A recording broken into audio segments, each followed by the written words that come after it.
Hello and good evening. My name is Dr. Brian Henning, and it's my pleasure to welcome you to Gonzaga University. I'm a professor of philosophy and environmental studies here at Gonzaga, where I also direct our Center for Climate, Society, and the Environment. It's my pleasure to serve as moderator for this, the 4th annual Spokane Candidates Climate Change Forum. Thank you so much for joining us here in the Globe Room or at home via live streaming. I'd like to do a special shout out, a note of thanks to the 50 residents who are watching tonight from the Rockwood South Hill retirement community who asked to be able to see the event tonight. Hello, Rockwood seniors. Please note that the event is being recorded and will be posted to our YouTube channel within a day or two. To start us off this evening, I'd like to welcome to the stage our provost, Dr. Kopp. Dr. Kopp received his bachelor's, MS, and PhD degrees from the University of Chicago. He's a physicist by training. Dr. Kopp has researched in the areas of elementary particle physics and the Big Bang at particle accelerators around the world, and we're really delighted to have him with us as our new provost. Please join me in welcoming Dr. Sasha Kopp to the stage.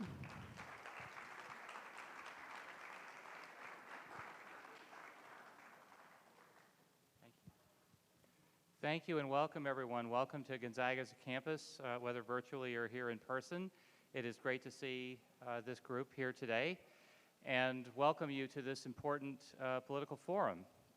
It's an important thing in a democracy for people to show up and be part of the dialogue. There's an old saying about those who show up get to talk about the issues, and so we're grateful for all of you for participating. I'm curious how many of the folks here in the room are students and faculty here at the university. Could you give me a show of hands? Way to go. So this is where the future of democracy lies, right? When you all start to show up. So thank you for being out here. I'm curious to know how many of our friends in the audience are here from the Spokane community. Excellent. Well, thank you for participating in this event. It's a big deal to run for elected office, and it means showing up and answering questions and explaining your views. And so we're grateful to our candidates for being here today, and we're grateful to Professor Henning and the Center for Climate and the Environment here at Gonzaga, which is an institution just about a year and a half old. So it's a new entity for us here at Gonzaga University, although we've had an environmental studies program for quite some time. It's the 4th time we've hosted this forum, and we're glad to be able to participate to civic discourse here in the city. The news is pretty abounding with all the need for this discussion, and if you read the New York Times recently, there's a lot that the Northwest has to teach the rest of the country. There's a great article in the New York Times just recently about how water management in our region has a lot to teach folks in the Southwest, and as they deal with the drying up of Lake Mead. So I'm grateful for all of you being here. I'm grateful to our candidates for participating in this forum, and grateful for Professor Henning for hosting this event. Thank you. Thanks again. Appreciate you.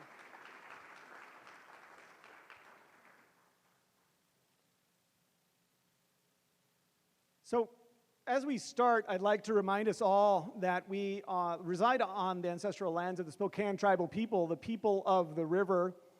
This map depicts many of the tribes that inhabited the Northwest for thousands of years, and we'd like to be reminded of the fact that Gonzaga University wouldn't exist were it not for the fact that communities, indigenous tribes in this area invited us to this area. The 4th annual Spokane Candidates Climate Change Forum is hosted by all the organizations you see on the screen there, the Environmental Studies Department, as well as Lands Council, 350 Spokane's, the Spokane River Keeper, FutureWise, Inland Northwest Land Conservancy, the Community Building Foundation. So there's a lot of interest and support across the community in this important issue and helping draw attention to and give candidates the opportunity to talk about and share what they think about climate change and how they would or would not address it if they're elected. We believe that climate change is an issue of vital importance to our community and to the world. Contrary to how it's commonly presented in the media, it's actually not primarily a partisan event, and this is a nonpartisan opportunity to talk about what we think is an important issue. But if you look at the polling data, it turns out, according to regular surveys by the Yale Center for Climate Communication, 75% of Americans describe themselves as either cautious, concerned, or alarmed about climate change. So that's 3/4 of Americans. That means there's a broad bipartisan interest that are cautious, concerned, or alarmed, whereas only 19% of Americans are doubtful or dismissive. So the great majority of people in Spokane are interested in candidates' views on global warming and what they would or would not support if they were elected to represent us. As we begin tonight, I'd like us all to recall that in the summer of 2021, we experienced a deadly heat wave that killed at least 20 of our neighbors in Spokane County and more than 100 people across our state and 800 people across the Northwest. With increasingly frequent wildfire smoke and deadly heat waves, I think that it's urgent that our candidates and our representatives share their views on what, again, they would or would not support if they're elected to represent us. So once again, welcome and thank you for joining us for this 4th annual event. You might have noticed when you came in that your chair has 2 pieces of paper on it, and this is in order to facilitate some civil discourse. So this event won't have any booing or clapping or cheering because we want to create an opportunity for all the candidates to have an opportunity to share their views. But we wanted to have some audience participation, so if you've been to our event before, you know that one of the ways you can do that is either holding up, if you like what's being said, you can practice right now, a green sheet. So if you like what's being said, you can do that. If you're not particularly in agreement with what's being said, you can hold up the red sheet, right? But we won't be actually making any sound about what the candidates are saying. If you'd rather not do either of those things, that's perfectly fine too. I'd really appreciate it if you help us to create a respectful space for all the candidates to share their views. The Climate Forum, the Candidate Climate Forum this year, again, will follow the same pattern as in the past, where we'll use the format used for presidential debates, though, of course, we hope that the candidates do not follow that example in terms of their answers. We'll start with opening statements of up to 3 minutes, so each candidate will have up to 3 minutes to offer an opening statement if they would like.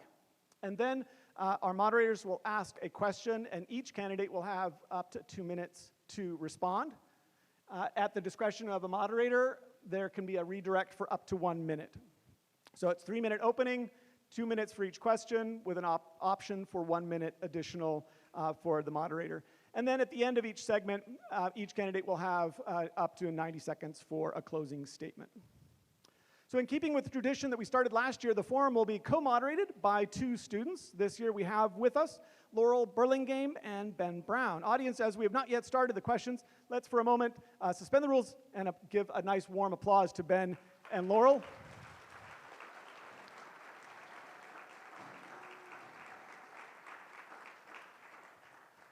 So Laurel Burlingame is a senior at Gonzaga University studying psychology and sociology. She is passionate about exploring the great outdoors and protecting our common home. Thank you so much for joining us tonight, Laurel. Her 2nd year. Laurel was actually our first employee at the Climate Center before we even launched. I may not let her graduate. Our second moderator is Ben Brown. Ben is a senior at Gonzaga majoring in economics and environmental studies. Ben is motivated to explore the relationship between our built environment and climate change. Thanks for being with us, Ben. So in our first segment, we're going to be focusing on the state legislature, and on the second segment, we'll be focusing on Spokane County Commissioner election. So in this first segment, we're going to be focusing on, in particular, the 3rd LD and the 6th LD. The map is a little too small to see really well, but for those of you who don't know, the 3rd Legislative District covers most of Spokane, the city of Spokane. We'll have candidates from the 3rd LD with us tonight for the state legislature representatives. And then we'll also have a candidate for the 6th Legislative District. For reference, that's not coming through, but if you can see in the bottom right-hand corner of that green portion is the Spokane, and so the 6th district wraps around Spokane to the northwest.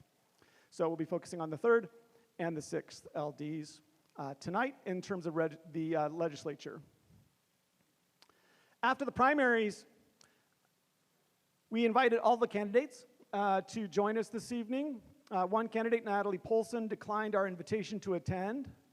3 candidates, Jeff Holy, Mike Volz, and Jenny Graham, did not respond to our repeated invitations to attend, and we'll leave it to you to decide how to interpret the decision.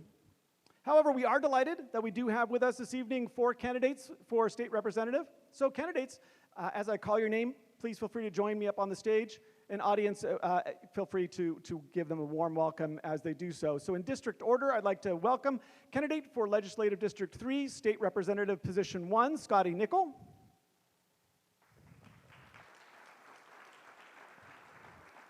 Candidate for Legislative 3, State Representative Position 1, Marcus Riccelli. Candidate for Legislative District 3, State Representative Position 2, Tim Ormsby. And finally, candidate for Legislative District 6, State Representative Position 2, Michelle Kelso.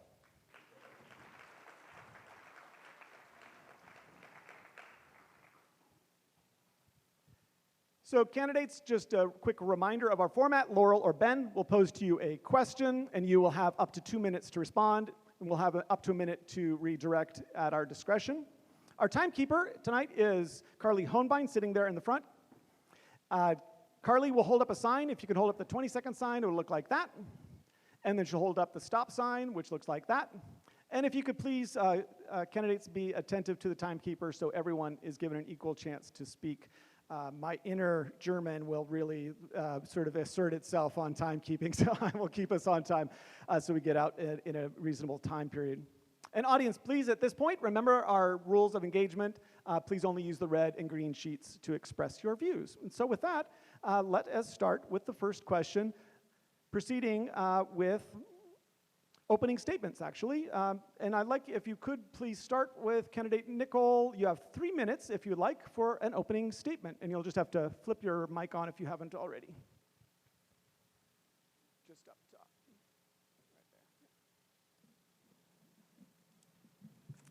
Well, thank you so much for being here. I appreciate the opportunity to be with you all.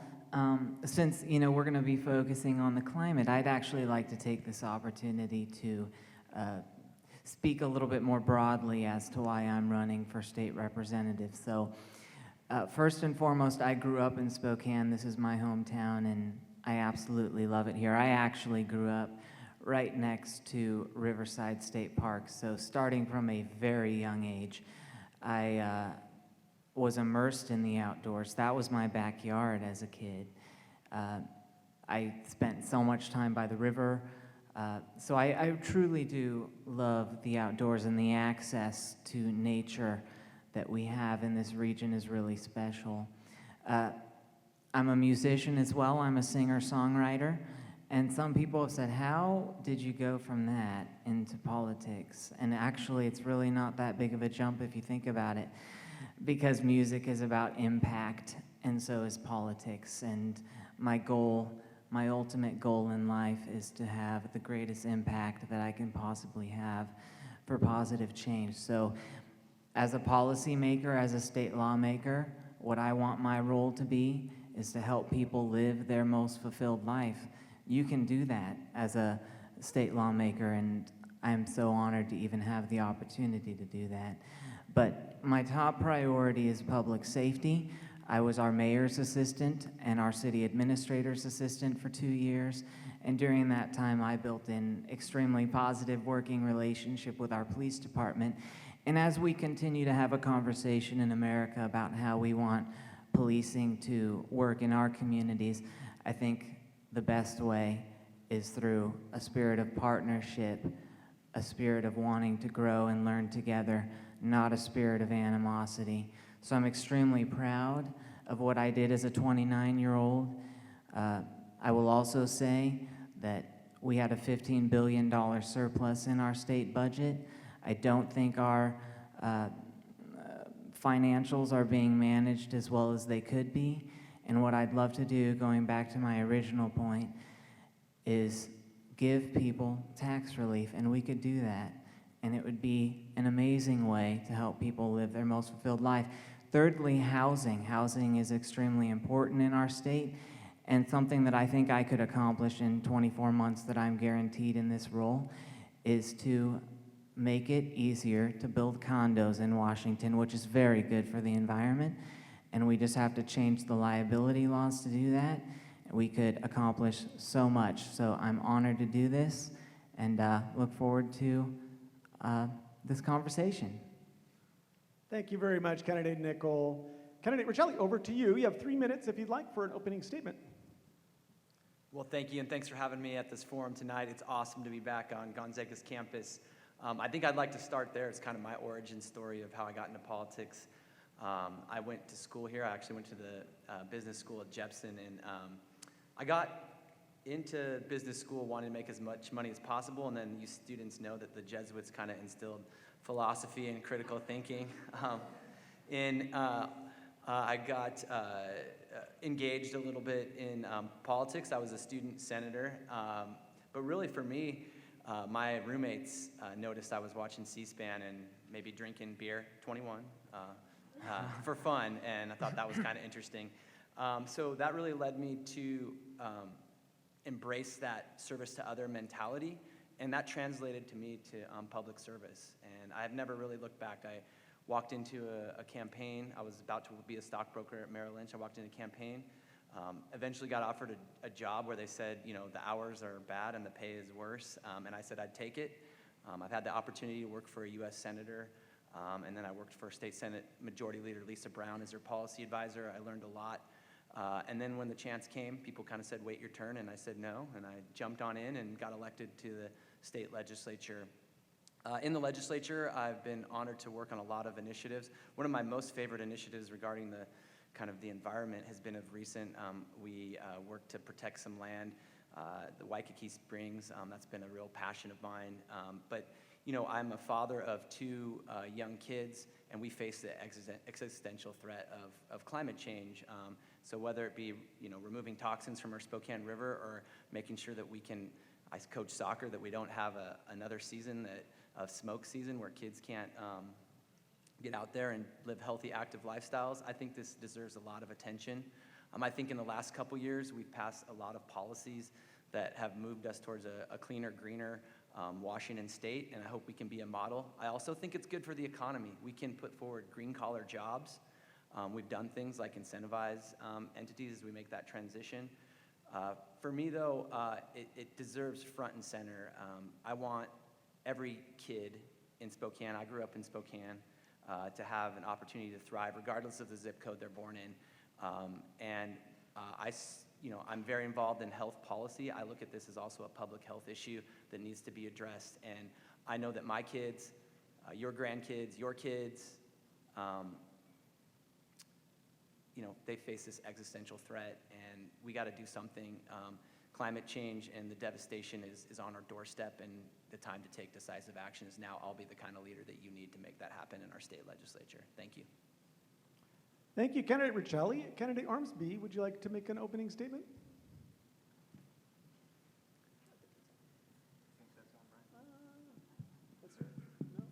Yes. Get right in there. Thank you, Dr. Henning, and thank you to Gonzaga University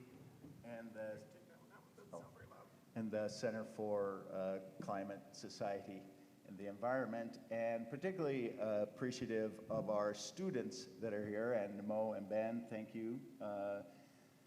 I think if we're going to solve the most vexing issues, we have to engage the generation of folks that are going to have to implement the solutions.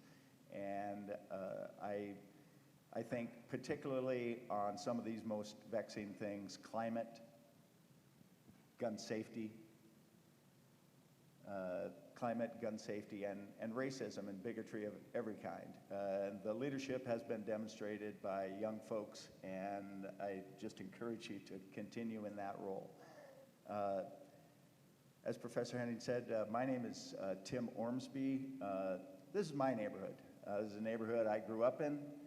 I live next door to the family home. I'm one of those folks that grows where they're planted. So Gonzaga was a bit of a playground for me. It was a much smaller campus in my youth than it is now. My political roots go back to a Young Democrats meeting just off campus. At least it was in 1975, and that would give you an indication of my age. But that political involvement started at the family dinner table when our dad, a teacher, would have his 8 sons and our mother, who bore us all in 10 and a half years, So if you can imagine having 8 feral boys running around the house, there was order that needed to be established and rules, and you bucked up. And I learned at a very early age that this was not about me, that this was about the success of the family, and that we didn't compromise the family. And I have had the pleasure of being involved in a lot of families, at least from my standpoint, whether it's my immediate family, my adult family, my children and their families, come out of the labor movement, and it's no accident that we refer to each other as brothers and sisters, because we're in a fight together. And I think public policy follows the lines of we don't step over other folks on our way to success. And we are in this together. We have a shared destiny, and we need to resolve the issues collectively. When it comes to climate, I think that we have a good structure, and I hope that we can elaborate on that structure that exists currently that we need to build upon during the question and answer period. Again, thanks to you all for being here and those watching, and for the Center on Climate, Society, and the Environment. Thank you, candidate Ormsby. Candidate Kelso, would you like to make an opening statement? Yes. Good evening, and thank you so much for having me. I really appreciate this opportunity. I think out of all of us here on the table, I may have had the longest way to get here. I'm originally from Germany, where I was born and raised by my working class parents. I met my husband while he was stationed there in 1989. I was still in high school, but I was of age. Well, I immigrated to the United States on 4 July 1993, and less than 2 years later, I decided to join the U.S. Army. I spent 23 and a half years on active duty, including the last 15 in military intelligence. One of my really forming periods of life was in 1986 when Chernobyl exploded. I was still 15 when it happened. I turned 16 just a little bit later, and it was very devastating. I know that overall, a lot of the consequences that were expected luckily did not come to pass, but as somebody who really didn't have much of an environmental thought process at that time, it was very eye-opening. We were not allowed to go outside for like 3 months, and playgrounds were closed for about a year. Very pandemic-like, only it didn't matter who you talked to, just being outside could kill you. Well, it didn't, luckily, right? But so that really started my path, and I've been thinking about going into politics for a very long time, probably since like 2016-ish, November timeframe, and I always thought that I might make the environment my main issue, because there's education, there's the economy, there were 2 more E's that I was looking for, but there's healthcare, and then there's the environment. And you cannot look at any of them on their own. If we want to better our environment, then we need to have well-educated children. If we cannot take care of our environment, then our healthcare system needs to be vastly improved to make sure that everyone can live with the repercussions of our changing environment.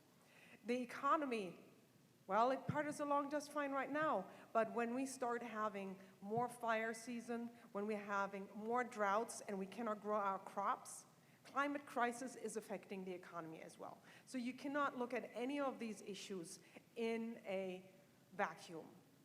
So these last couple of years, as I was thinking about what policies to actually stand for, I decided to go with education, healthcare, and the housing crisis. And all of them are impacted by our environment. Thank you. Thank you, candidate Kelso. This is the first year we've done opening statements. If you could have your red and your green cards available, I'm just going to do a quick poll. Do you like opening statements green? Should not do them red? All right, thank you for that feedback. Thinking maybe 2 minutes. I'm dialing it in, so thank you for the feedback. It's a little terrifying to get feedback right away. So, real time. All right, so we are now ready to proceed to our first question. We'll rotate through each of the candidates so that hopefully everyone will have a chance to go first. And Ben, since candidate Nicole started us off, could you please pose the first question to candidate Riccelli? Yeah.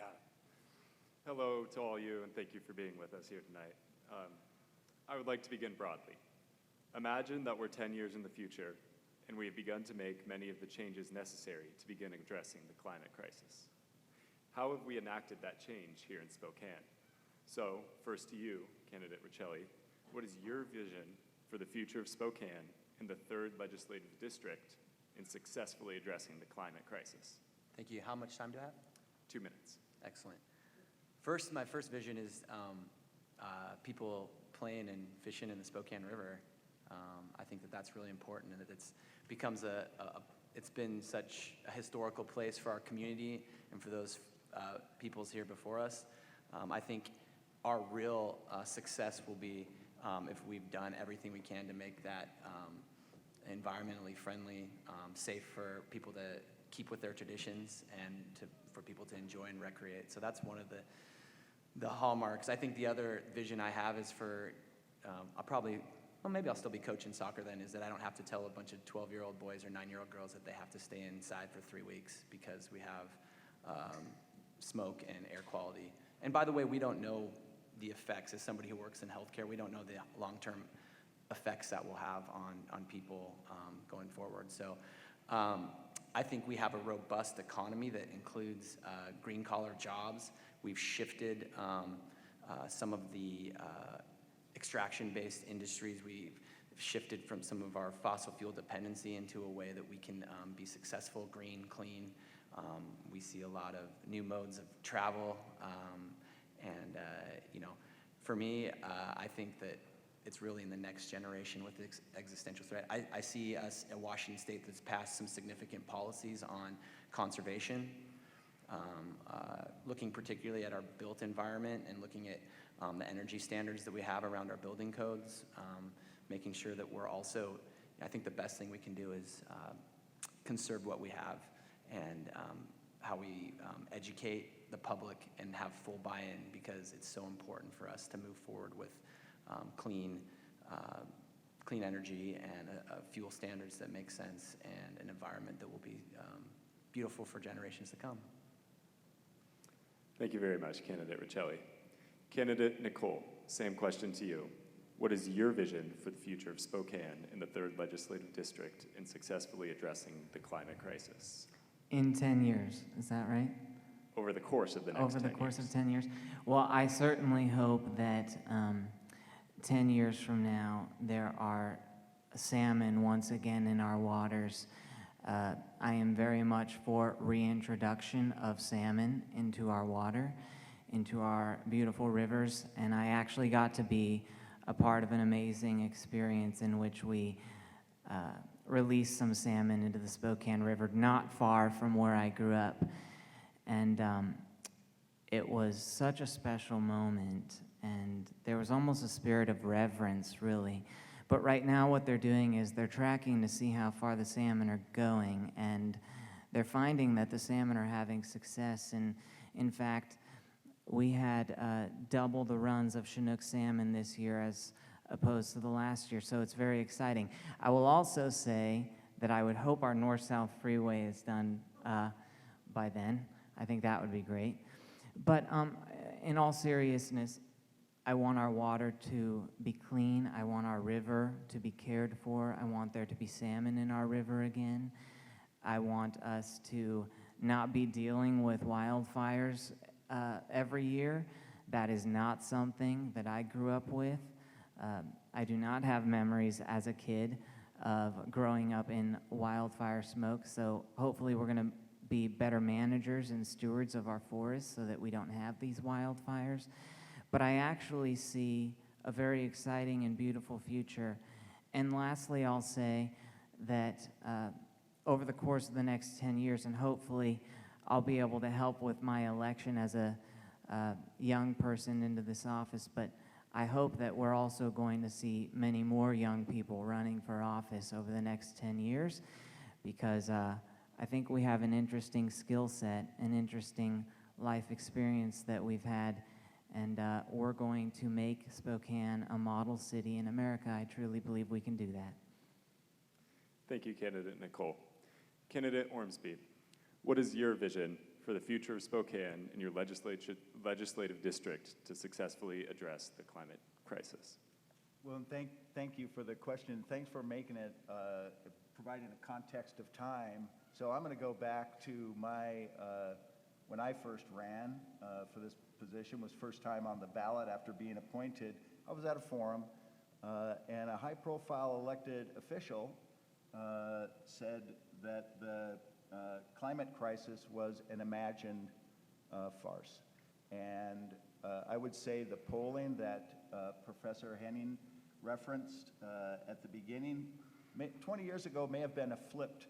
There were a few folks that were warning us about this inevitability and seeing that happen. So the first thing is acknowledging the crisis that we're in. And as public policy really is formed to address risk. And I quantify risk as the magnitude of the harm multiplied by the likelihood of it happening.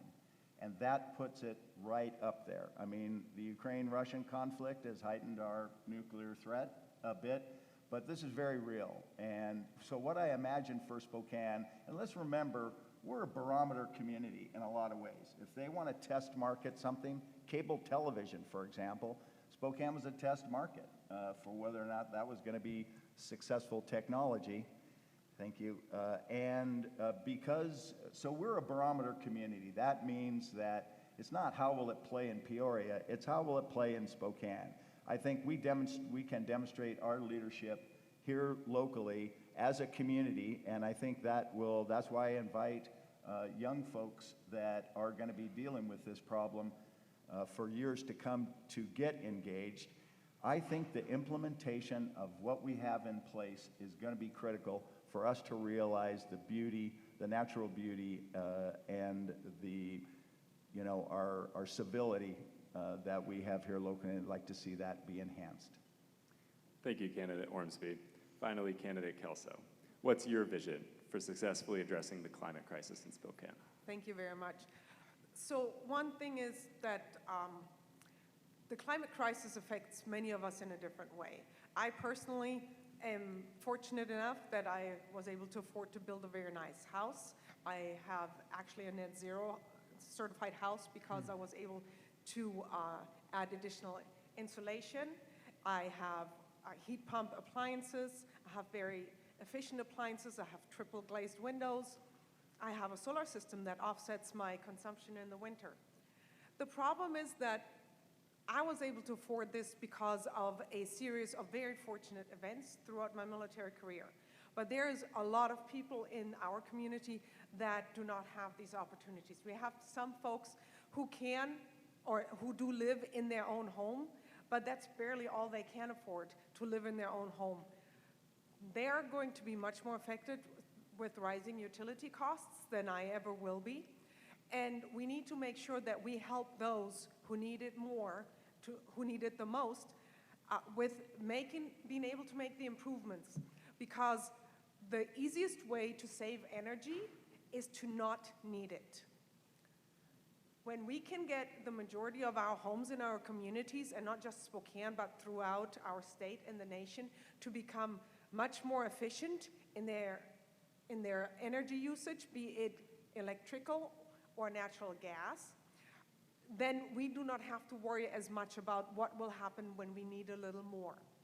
So that is one of the things that I would like to accomplish, that we not only increase our energy efficiency standards, but that we pair them with assistance programs and grants for those who cannot afford to make these changes on their own. Thank you very much.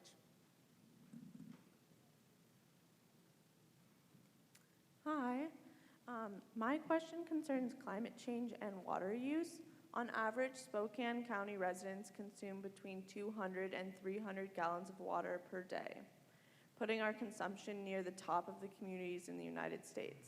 Please outline the most important ways that the Washington Legislator could support municipalities in our county to at once regulate and incentivize the conservation of water and thereby lessen the impacts of our ground and surface waters like the Spokane River in a changing climate. Candidate Ormsby, first to you. Again, the question is, how can the Washington Legislator support municipalities in our county to at once regulate and incentivize the conservation of water and thereby lessen the impacts to our groundwater in a changing climate? You have 2 minutes. Thank you. And so I think the question begins with, how do we best utilize our water? We need it for families, municipalities, farms, our ag, and fish. We've got to reconcile those three things, families, farms, and fish, about having water. And unfortunately, sometimes we have an abundance of it, and we need to try and figure out how to get January through April water available July through September, because that's when the greatest needs are. That's when the fish are most vulnerable. That's when agriculture needs irrigation, and that's when consumption. And I would just, my brown lawn can attest to the fact that we don't utilize a lot of water in our household.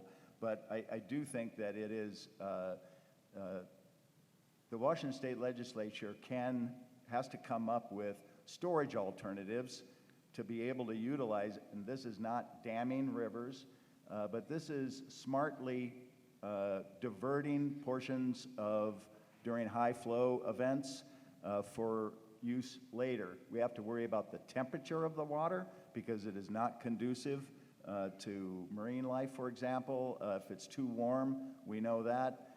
And we also have to mitigate for the algae or other things that might occur.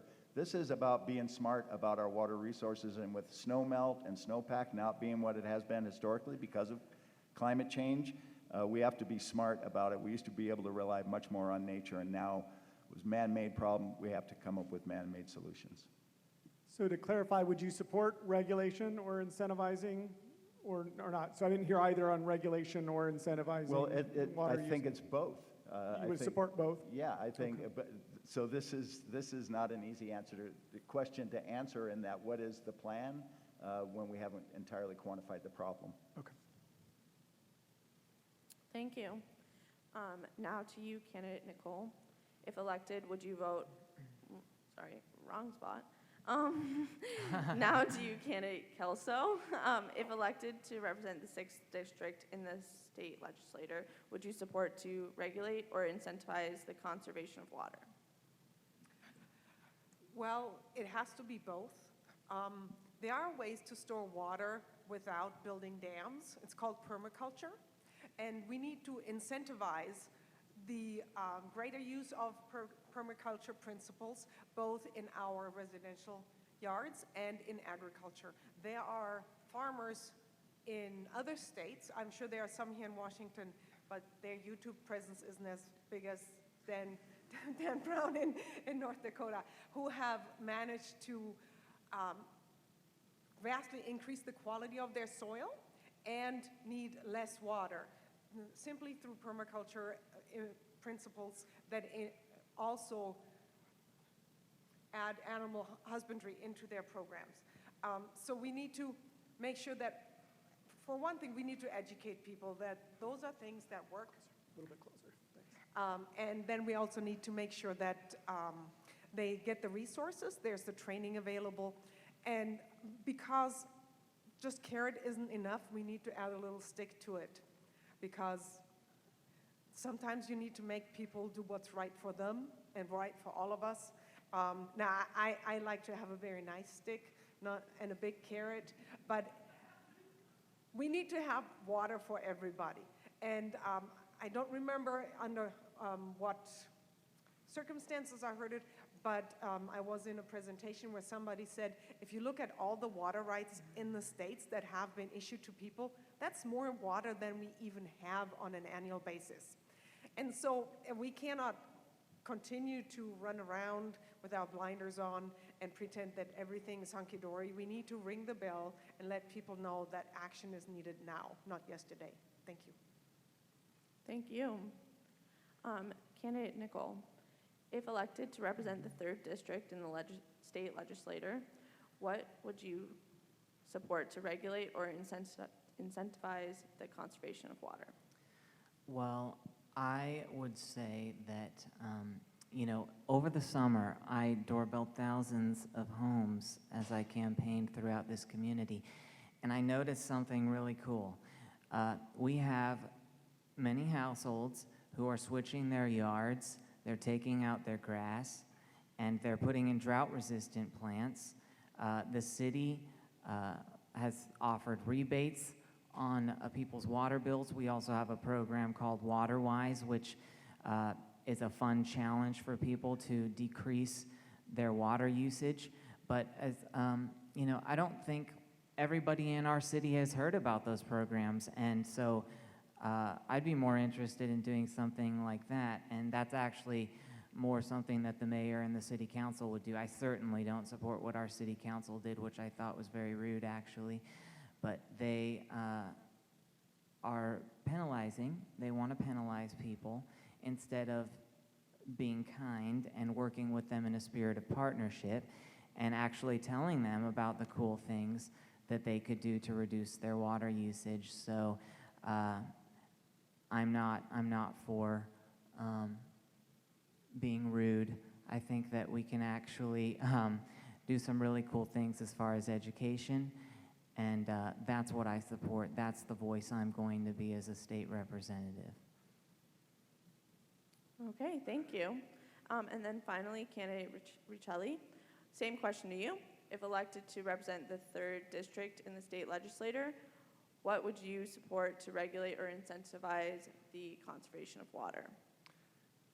Well, I definitely think there's ways to incentivize folks to zero-scape, to do things like put net metering on their appliances, smart metering, so when they're washing their dishes, when they're doing their laundry, that all is done in a very smart fashion. I think that that's important. At my house, we have one of those monitors that turns off our watering for our lawn when it hits a certain amount of moisture. I think there's little things we could do, and I definitely think that we should be working with citizens to encourage them and incentivize to do that. I also do want to call attention, though. People think that we have this amazing aquifer, that it's an endless supply of water, and it's not. It is absolutely not, and we need to protect our aquifer, and we need to make sure that that's front and center, and that's really important to me, and I think important to this community. I do think there is a place for regulation. I was impressed to hear about, they do flyovers to really understand if somebody's overwatering and things like that. And I think, certainly that can start with a conversation with landowners on education. But at some point, if people aren't following the rules, for the greater good, they should follow the rules, and we need to look at that. But most importantly, I think, front and center, addressing climate change right now is the most important thing. If we can not let our planet get any hotter, people are going to use less water, that's for sure. And so I'm committed to doing that. I'm part of a movement that has done that in the legislature, but I think we can go much further, and we need to continue to gain support, educate the public, and at the end of the day, that's going to be best for our citizens and our community. Thank you all very much. For our next question, I'd like to talk about planning for growth in our area. The effects of a warming planet are already being felt here in Spokane, as evidenced by the wildfire smoke and extreme heat events that many of you have mentioned. Nevertheless, it's more likely that climate migration will result in more people moving to Spokane than away from Spokane, and planning for this growth is vitally important. As I understand it, the Growth Management Act is a state law that dictates how communities grow and plan. For each of the last several legislative sessions, the legislature has considered but failed to pass modifications to the Growth Management Act that would require jurisdictions to begin including climate change in their comprehensive planning. If elected to the state legislature, would you support these efforts? So we'll begin with candidate Kelso. If elected, would you vote in favor of modifying the Growth Management Act to require communities to include climate change in their comprehensive planning process? Oh, absolutely. That's a no-brainer.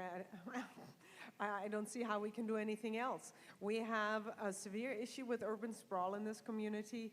I have only physically lived here for a little over 4 years, and it's scary. It is absolutely scary how many more homes are coming up every year.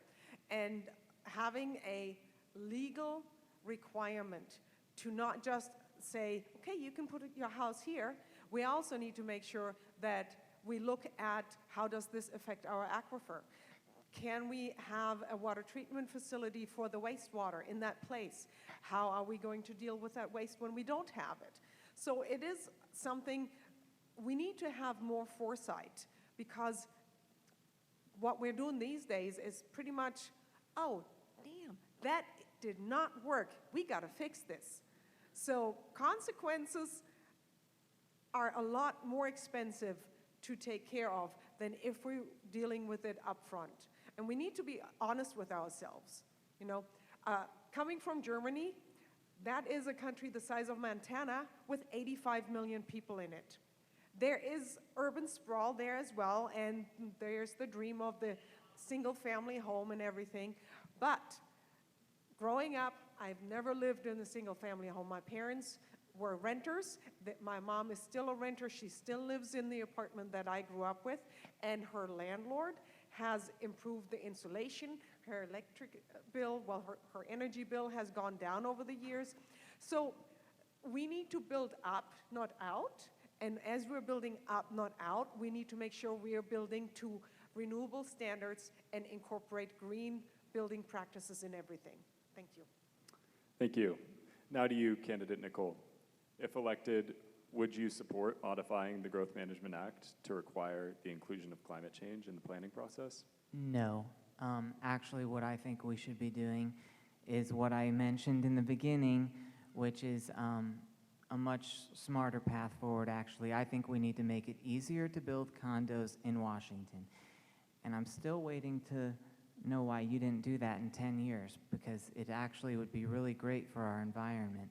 And I agree, we do need to build up and not out. If you walk around downtown, you can see all our surface parking lots.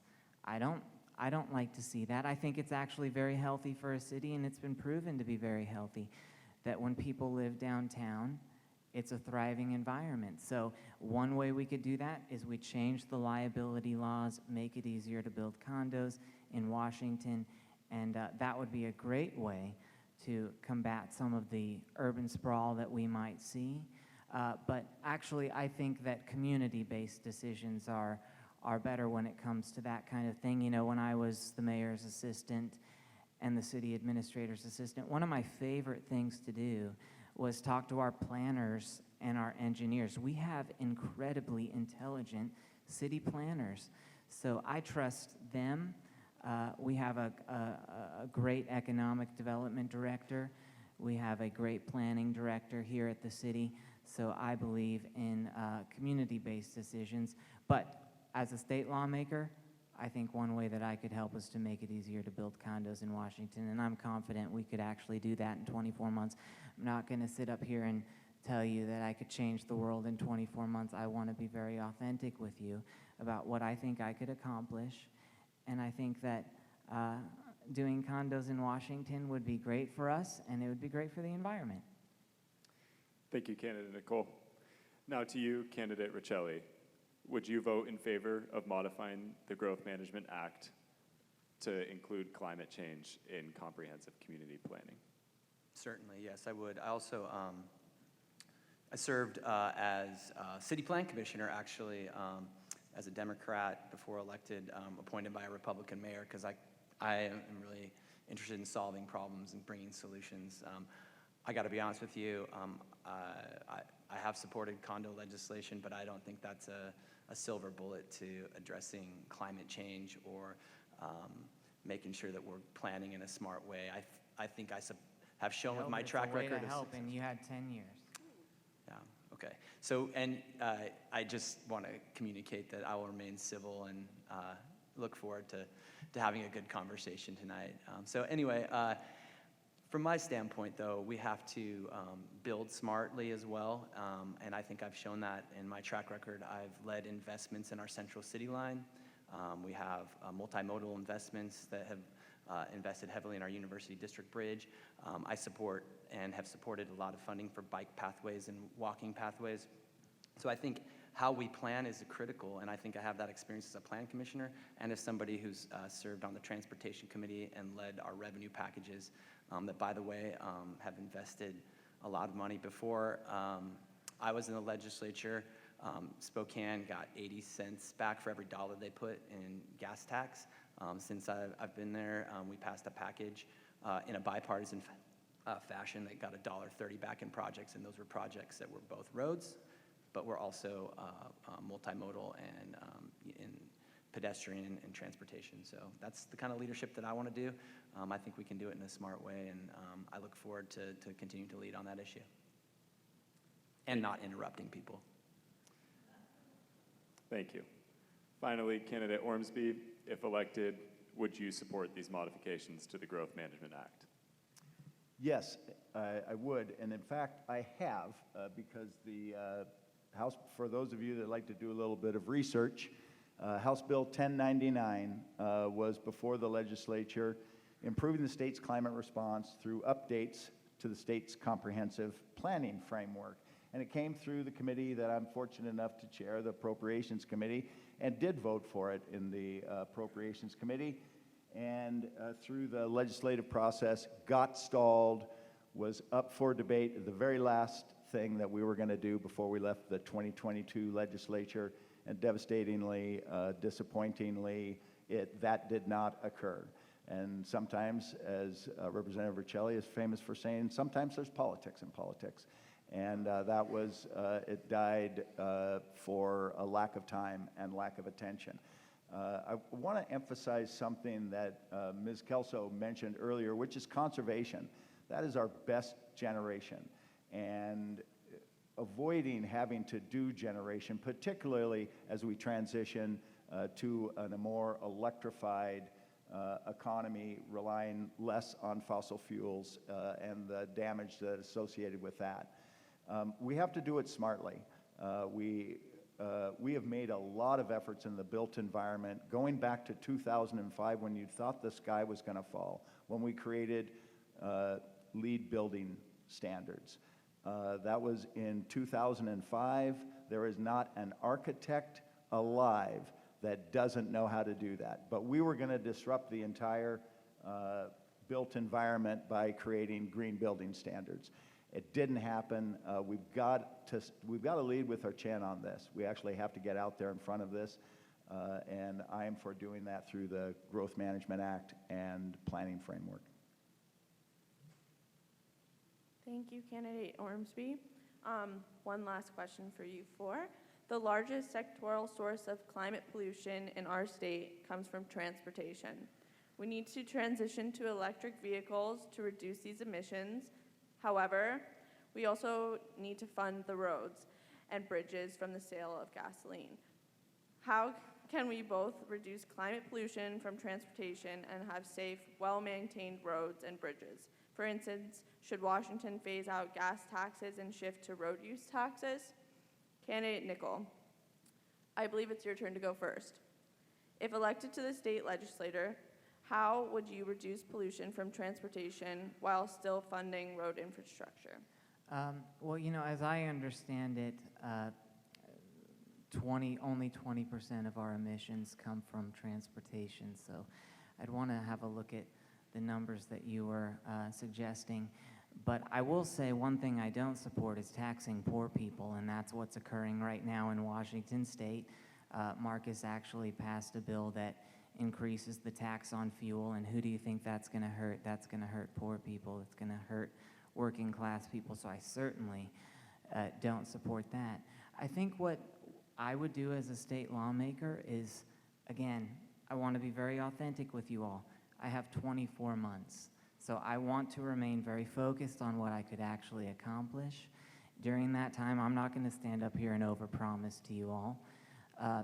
But I think what we do is we achieve outcomes through pragmatism and common sense. So I don't support the road usage, and I also don't support taxing poor people and working class people like Marcus. But we also had a $15 billion surplus, and maybe Mr. Ormsby and Mr. Riccelli could let us know if any of that money was used to help the climate. I think it was spent pretty rapidly, and it didn't go back to the people of our community in the form of tax relief, but maybe we could have used that. All right, thank you. Candidate Riccelli, same question to you. If elected to the state legislator, how would you reduce pollution from transportation while still funding road infrastructure? Well, somebody wants to get this spicy like a Gonzaga St. Mary's game, doesn't he? Look, I continue to get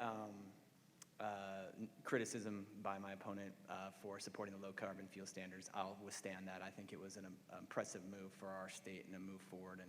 And look, here's what I do think. I come to provide real practical solutions, and we do need to provide for our infrastructure. I sat on the transportation committee. A road user charge does make sense as cars get more efficient. We have failing bridges, we have failing roads. I passed a transportation package along with Representative Ormsby that invested heavily in new ways of doing transportation, but also in our roads and bridges, particularly preservation and maintenance, and I led that effort. But we know that our infrastructure will crumble if we don't protect it. A gas tax is not a sustainable source. The roads user charge, I think that I talked with a business owner in Spokane who runs a trucking fleet. They're already giving this information to the federal government. So moving to a road user charge is not that difficult. I think we could enhance that by moving our public fleets over. And then we continue. Out here in Eastern Washington, the privacy discussion is real. I don't want to discount that, but I got to tell you, if you're walking around with one of these, you shouldn't be nervous about a road user charge. So I think we can continue to educate the public. We can do things in a smarter, more efficient way. And I'll continue to bring real solutions for real problems. That was what I got from my Gonzaga Jesuit education, and that's what I got from being a Spokane kid who just wants to do good for my community, and I'll continue to do that. Great, thank you. Candidate Ormsby, same question to you. If elected to the state legislator, how would you reduce pollution from transportation while still funding road infrastructure? I agree with Representative Riccelli. Road usage fee is what we're going to have to do if we're going to get away from internal combustion engines relying on fossil fuels. The gas tax was a decent measurement of usage. The more fuel you used, the more tax you paid. This is the closest thing we have given that dynamic. I think in terms of recent activity in the legislature, where investments have been made. And one thing that we haven't talked about yet is the Climate Commitment Act that was passed, which actually set up a structure to generate revenue through the sale of allowances in a cap and trade fashion. That the first $300 million of that generated annually goes to transportation, goes to the innovations and the using technology and innovation as it comes up to lessen the impact of fossil fuels, transit, electric vehicles, all of that infrastructure that needs to be in place. $300 million before anything else happens goes to deal with transportation. This past legislative session, we also invested heavily in incentives for electric vehicles to the tune of $300 million, incentives for the use of solar to the tune of $300 million each. Those are the kinds of incentives, those are the kind of monetary financial incentives that we can provide for folks. So the Climate Commitment Act is anticipated to generate an additional, after the transportation shift, an additional $500 million annually that we have to be very smart about investing in carbon CO2 reduction efforts. Thank you. And lastly, candidate Kelso, same question to you. If elected to the state legislature, how would you reduce pollution from transportation while still funding road infrastructure? That's difficult for me because I live up near Deer Park. A very large portion of my district is rather rural, and before redistricting happened, I actually lived in the 7th LD, which is a lot of counties north of us. So having a road usage tax penalizes people who live in rural areas, but at the same time, if they're using more gas, then they're also paying more in gas taxes. And I think that's one thing that a lot of people do not understand. You're not getting another tax to pay. You're replacing one tax with another tax. So while I know it sounds bad, there are definitely some good things about it because it is a tax that more properly reflects what you're actually doing. Because if you're getting charged on miles driven, we should all go metric, seriously.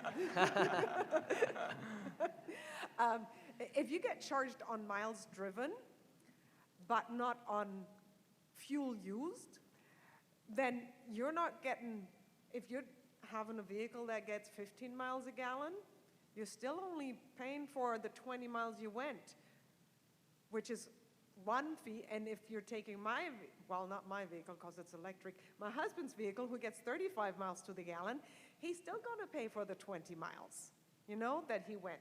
So it should actually help people who live out in the country. But really what we need to do is we need to increase our public transportation infrastructure. We need to have light rail. We need to have maybe electrified buses that go up and down Division. And, anytime you don't have to use your car, you don't pay taxes on it. Thank you. Thank you very much, candidates. As mentioned before, if you would like, you may elect to make a closing statement to conclude this first segment. So to continue our current rotation, the first statement, closing statement can go to candidate Riccelli. You have up to a minute and a half for a closing statement, if you'd like. Well, thank you. Sure, I'll take advantage. I want to thank you all for hosting this. It's great to be back on Gonzaga's campus. And thank you to the students for participating. We didn't talk about a lot of other issues, and that's okay. But I want to tell you, as one of the only legislators that was serving with student debt, I feel your pain. We have a lot of other issues to be working on in addition to climate change. But I will be a warrior for environmental justice and for combating this existential threat. I think my track record has shown it. I think that's what this is about proven experience. I love it if, particularly as students, it's great to have a ZAG in the legislature, so send me back there. I'll continue to look out for our climate and for all our other pressing needs. I've been a champion on healthcare, on affordable housing, on childcare. I think we're going to be dealing with a lot of workforce issues, but at the end of the day, tonight we're here to talk about climate, and I want you to know when those tough votes come up, when people are developing those policies that are going to impact our community the most, that I've had a track record of being on the right side of this issue, and I'll continue to push the envelope because that's what we need here in Washington State, that's what we need in the country, and that's what we need in our global world. Thank you very much. Candidate Ormsby, would you like to make any concluding remarks? You have up to a minute and a half. Thank you, Professor Henning, and again, thanks to Gonzaga and Center for Climate Society and the Environment for hosting us, and thank you all for being here in person. We didn't really have that opportunity 2 years ago during the election cycle, so it's good to be among the good folks of our community. I've been given a lot of blessings in my life, and the highest professional experience I've had is being able to represent my community in the legislature. This is going to be my 10th time on the ballot for this job, and I love elections. I really do love elections, but I'm not big on campaigns. It's part of how you have to get there, and I understand the job interview portion of this thing, But when we can focus on some of the most vexing issues that face us, as with climate, I am happy to do it, and I'm happy to stand on my long record of being in favor of environmental justice. We in a lot of measurements of poverty, the 3rd legislative district is among the poorest, and environmental justice begins on my block, begins in this community where everybody has equal opportunity to succeed, and we all have protections from the existential, those external factors that diminish our quality of life. Thank you, Candidate Ormsby. Candidate Kelso, would you have any concluding statements you'd like to make? Yes, thank you very much for having me. I really enjoyed this, and it is good to see so many people who have a real concern for the environment. When I first started talking about my priorities, I forgot 2 of the most important E's that I always talk about, and so I want to let you know those were equality and equity. And those are very important, and we need to make sure that we have our equity in environmental justice. We need to make sure that everyone is, well, that nobody is left behind just because of who they are, what they look like, or where they live, or how much money they make. As a first-time candidate, this is pretty exciting to me, and I hope that some of y'all live in my district and could vote for me. I know it's rare. I'm always in this blue environment over here in the 3rd, but I really appreciate y'all having me out here, and I look forward to helping everybody, because when I am elected, I know I'm supposed to be working for my district, but our issues are issues for the entire state and for the entire nation. So I'm not going to restrict myself to, well, it's only good for us. It needs to be good for everybody. Thank you so much. Thank you. And Candidate Nickel, to conclude, would you like to share any concluding remarks with us this evening? Yeah, well, I'm thankful to be here. It's nice to be in your presence. Thank you for listening. What I will say is there's some stuff you can count on me for in this position. You can count on me to care about our lands and our waters. I was born and raised in this state. I care deeply about the lands and the waters of our state, and I will absolutely have a heart for them as state representative. I can also say, as a 29-year-old gay guy, what I want to do is be authentic with people, be real with people. I think that's very healthy in politics, actually, but that's not one-sided.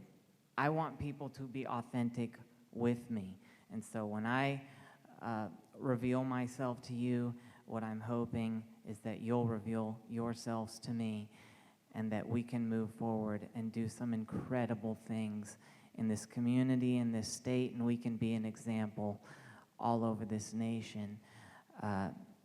Circling back to my priorities in this role, we're going to bring public safety and common sense back to the laws in this state. I think we're going to accomplish some really cool things on housing, but we're also going to normalize young people running for office and young people being elected to office. Thank you so much. Audience, let's suspend our rules of engagement and thank the candidates.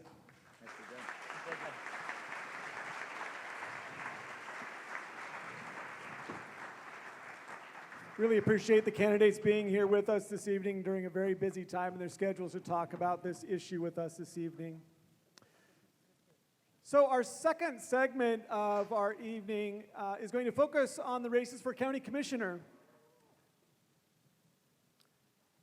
Because of a law passed by the Washington State Legislature in 2018, two important changes are taking place this year, affecting both the size and the composition of the Spokane County Commission. First, the size of the commission number of commissioners is changing from 3 for Spokane County to 5. And second, rather than representing the entire county as a whole, commissioners will represent a specific geographical area. This map, which is way too small because it's all of Spokane County, shows 5 different geographical areas. with 5 different districts. So you can kind of see in the middle is Spokane City proper, and then you've got the county areas in the left, right, and bottom right and bottom left areas. To zoom in on the center of the star is Gonzaga, where we are tonight, and those are the 2 districts in the middle of the city. After the primaries earlier this year, just as with the other candidates, we had 10 candidates for Spokane County Commissioner. Running for office, candidates Kim Plessy, Josh Kearns, Paul Brian Noble, Mary Cooney, Maggie Yates, and Al French all declined the invitation to attend this evening. However, we're delighted that we do have with us this evening 4 candidates for County Commissioner. And candidates, as I call your name, please join me up on the stage. And audience, let's suspend our rules of engagement and give a hearty welcome as I introduce them. So in district order, I would like to welcome candidate for Spokane County Commissioner District 1, Chris Jordan.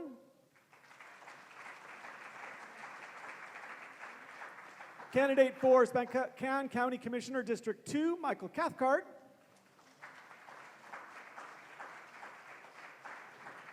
Candidate for Spokane County Commissioner District 2, Amber Waldreff. And finally, candidate for Spokane County Commissioner District 3, Wild Bill Schreiner.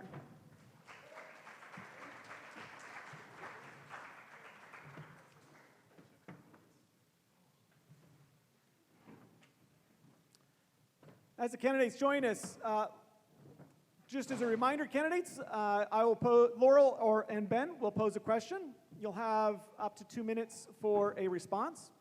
At a moderator's discretion, there'll be up to an additional minute to facilitate further discussion. Candidates, the timekeeper, Carly Hohenbein, is in the front there, and she will hold up either 20 seconds or time up. So if you could please keep attention to the timekeeper so we can proceed in a timely manner and not use up other people's time. And again, we'll engage our rules of engagement here tonight. Thank you all for being so respectful in the first segment. We'll continue that. I thought it went really well.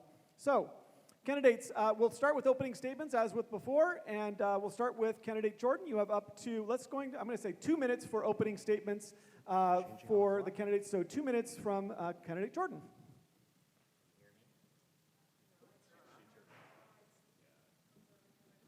How about now? Testing.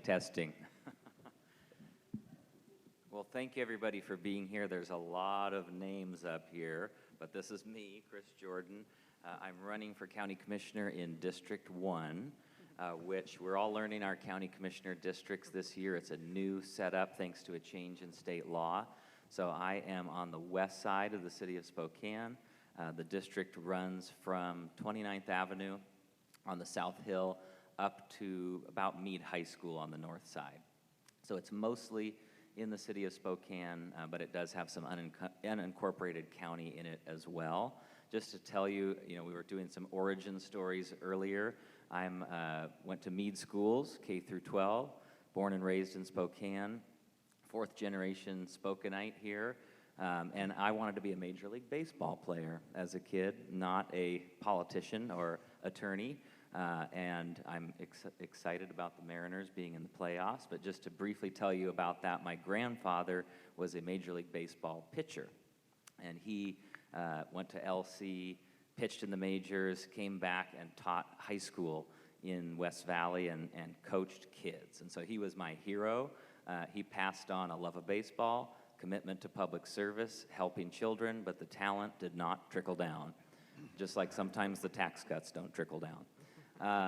But really that translated into a career in public service. So I have spent the past 7 years as an assistant attorney general in Bob Ferguson's office, focused on child safety cases.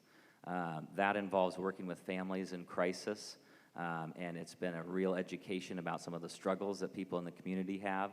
I got my start in public service joining Peter Goldmark's political campaign for Public Lands Commissioner because of environmental concern, and working with our former mayor, Mary Werner, on some climate solutions workshops years and years ago. So it is a priority for me. Thank you.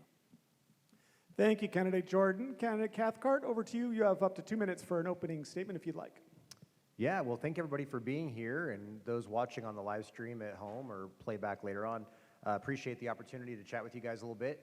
I'm Michael Cathcart, running for Spokane County Commissioner in District 2, which is generally East Spokane. The boundaries are, generally the edge of Wandermere, down Nevada to Francis, over to Division, down to the freeway, Grand, up to Crestline, cuts over there, and all the way to 65th. So it's a big stretch of eastern portion of Spokane, a few precincts that are in the county there. I really have I've been on the city council for the last 3 years, and in that time, I've been a leader for, common sense approaches to the environment. And we've had a number of votes on a few different things and I'm sure we'll talk about some of those over the course of this conversation. But I really want to make sure that we are also considering the economic impacts of the decisions that we make, as well as just the competitiveness that it will lend with regards to our surrounding environment. Regionally, there are other communities, counties that we are competing with every single day, whether it's for jobs, economic output, and we need to be putting ourselves in the best position possible. And so I want to make sure that we are being smart stewards of the environment. We're considering all the implications of what it is that we're considering, but we're doing it in a way that is not going to cost us any jobs, that is not going to harm the economic outlook of any of our citizens. And I represent an area on the city council with some of the highest poverty rates in our community. And so I know that that's a big issue that we have to think about. What can our citizens withstand? What can city government or county government withstand? And those are the considerations that we have to make. County government also doesn't really have the ability to tell other cities what to do. So a lot of this has to be a collaborative, cooperative approach that brings everybody into the fold for a pretty robust conversation. So I'll leave it there and look forward to chatting more with the next questions. Thank you, Candidate Cathcart. Candidate Waldrop, would you like to share an opening statement? Sure. Thank you so much for having this forum tonight. It's great to have one forum where you didn't have to prepare on maybe 10 issues, although climate change does impact all of our lives in many ways. So thanks for having this evening. I look forward to the questions.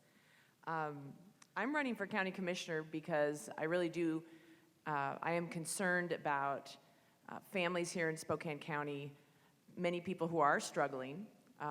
We've got a lot of financial challenges in this neighborhood, in this region. We also are coming out of a pandemic, and we've had a lot of health.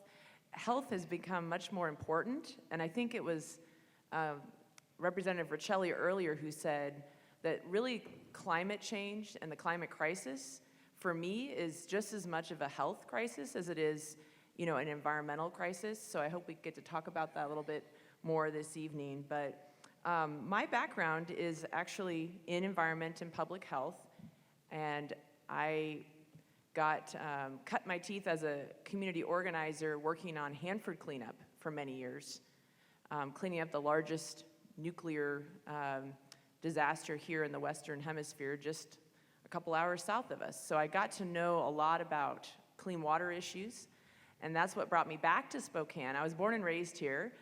Mr. Ormsby said this is his neighborhood, but it's my neighborhood now too. My husband and I raise our 2 daughters here in this neighborhood.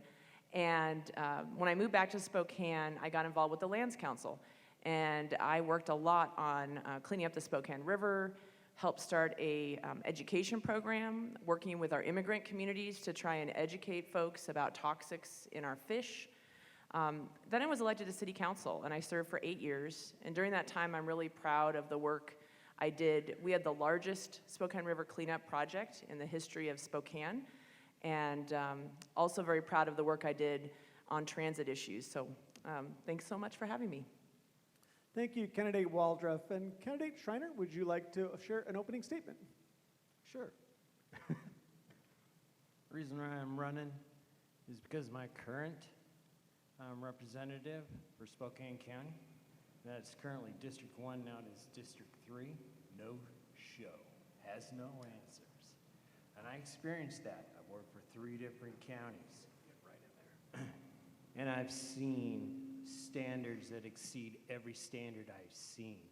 I got the privilege of working as a temporary for Spokane County. So that's where I really got to see what really happens on the ground. Dog's cheap. It's a sad moment. I kept on asking why Why is it like this? Who's the people telling you this? And the people, well, we just do our jobs. Well, I understand that. So environmentally, well, Spokane County contributes an immense amount with their equipment. Not a problem. When you're looking at the solution, it's simple. So they're trying to place gravel on a road. Let me see, we got 4 pickups idling. We've got 4 pieces of equipment moving, diesel and gasoline. Listen, we can break that down. I can bring a slinger truck in. I can cover 3 to 4 miles of that slinger truck. 2 pieces of equipment. Let's make it happen. It's simple. It's not about efficiency on their end. It's called creativity of use of equipment out in the field. That's how you make it happen. That's why I'm running. I mean, I can see it from the outside again. I've seen 3 different counties. I've seen standards that are exceeded many times over what happens here. We're being shortchanged, literally. I'll give you an example, another example, your roads. And that's where I'm seeing a big issue. How long do they last? I go up to Spokane, I go up onto the South Hill, go to Brown's Addition, I look at a 100-year-old brick street. Amazing. 100 years. That's it. Thank you. Thank you, candidates. I think we're ready to proceed to our questions. We'll rotate through each candidate again, so everybody has a chance to go first. Laurel, why don't you start first with candidate Cathcart? Sure. Hello. I'd like to start with a question that we discussed in the earlier segment regarding climate change and water use. On average, Spokane County residents can consume an amazing 200 to 300 gallons of water per day, putting our consumption near the top of the communities in the United States. For reference, residents in Salt Lake City use less than half of that amount daily at 100 gallons per person per day. Candidates, please outline the most important steps that Spokane County can undertake in order to lessen its water consumption, reduce negative impacts to Spokane River flows, and make our Spokane River climate resilient into the next generation. Candidate Cathcart, first to you. Again, the question is, if elected to serve as Spokane County Commissioner, what measures would you support to lessen the county's water consumption footprint, reduce negative impacts to Spokane River flows, and make our Spokane River climate resilient into the next generation? You have 2 minutes. Okay, well, thank you so much for the question. You know, a lot of folks don't realize that the county really doesn't actually do a lot with water. There are water purveyors within the county that provide access to water. Very similar to fire. We have fire districts that run the fire departments for the county. And so the ability to have a direct influence over water regulations is, I think, fairly minimal, requires a lot of, again, collaboration and cooperation with those water purveyors. But I'll tell you, one of the things that I did propose at the city level as a city council member, when other council members brought forward a concept that I considered to be essentially a punitive water ban, I tried to bring a different idea forward, something that I thought would be far better for the community, and also I thought would actually net us a greater savings in water. In fact, at this point in time, I'm not even sure that from that water ban being put in place about 4 months ago, I'm not even sure that we've really saved all that much water so far as a result. But the plan that I put forward would have incentivized every single customer, and that includes customers in the city, as well as those that we serve outside the city, many of whom are in unincorporated county, would incentivize them to actually reduce their water use. The water restriction that the city council passed is gonna have almost no benefit for the folks who are outside the city. There's no way to actually implement those policies.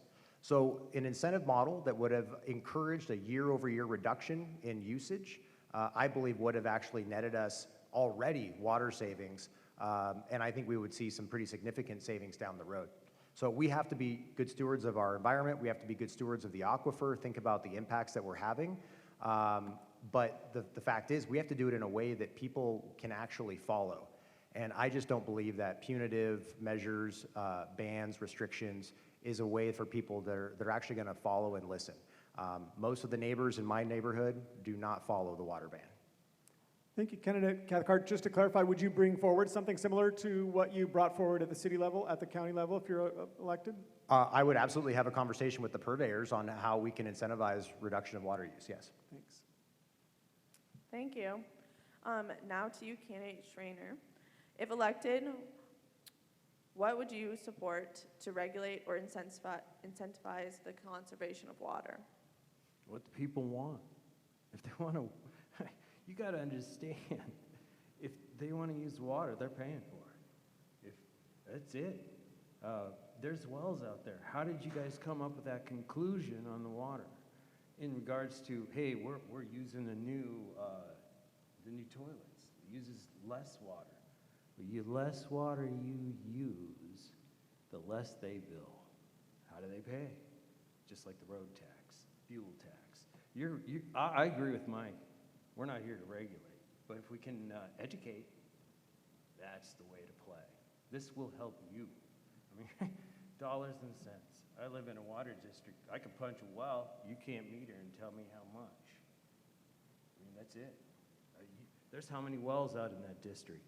District 3, amazing amount of wells out there. But they pay for the electricity to pump out of that. So it just depends on the economics, that side. If they want to conserve it, they conserve it. We see an immense amount of water flowing into the ditches. Well, you can capture that, and they do in some areas. But you can recapture that rainwater.